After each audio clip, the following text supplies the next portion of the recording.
सिंध मुर्शिद। सिंध के एक पुराने गोंठ में सूरज डूब रहा था।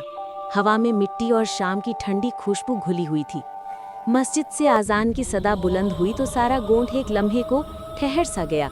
इसी लम्हे एक नौजवान फरीद शहर से वापस अपने गोंठ आया। चेहरे पर थकन थी, दिल में इल्म का बोझ, मगर सुकून कहीं न था। फरीद घर के सहन में बैठा आसमान की तरफ देखने लगा। तारे एक एक करके उभरने लगे। वो आहिस्ता से बोला, मैंने सब कुछ पढ़ लिया, सब समझ लिया, मगर दिल खाली क्यों है? इतने में उसका पुराना दोस्त अकबर आ गया।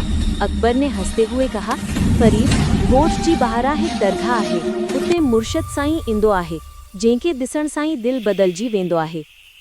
फरीद ने बेयकीनी से कहा, मुर्शद? ये ज़माना नहीं रहा, अब तो सब धोखा है।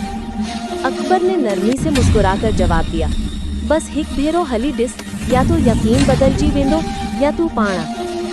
अगली सुबह फरीद दरगाह की तरफ चल पड़ा। फ़ज़ा में चंबेली की खुशबू फैली हुई थी, बांसुरी की हल्की धुन हवा में तैर रही थी और दरगाह के सहन में मोर नाच रहे थे। वहाँ एक बुजुर्ग सादा कपड़ों में आंखें बंद किए बैठे थे, मुर्शद साईं। फरीद अदब से उनके सामने बैठ गया। मुर्शद ने आंखें खोली और नरम लहजे में कहा, पुट्ट तंहिंजी नज़र शहर डाहे आहे, पर तेंजो दिल गोंठ में वसेल आहे। फरीद हैरान हुआ, आपको कैसे मालूम? मुर्शद ने मुस्कुराकर कहा, जेको दिलहन के डिसित हो, उन्हन के बुधाइन जी ज़रूरत ना है।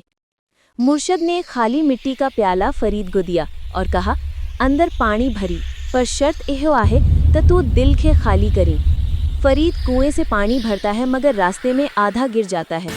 मुर्शद नरमी से बोले, दिस पुट जियां प्याला खाली थियो, इयां दिल के दुनिया जे शोर खां खाली कर, पोए ही सुकून भरजी सगंदो।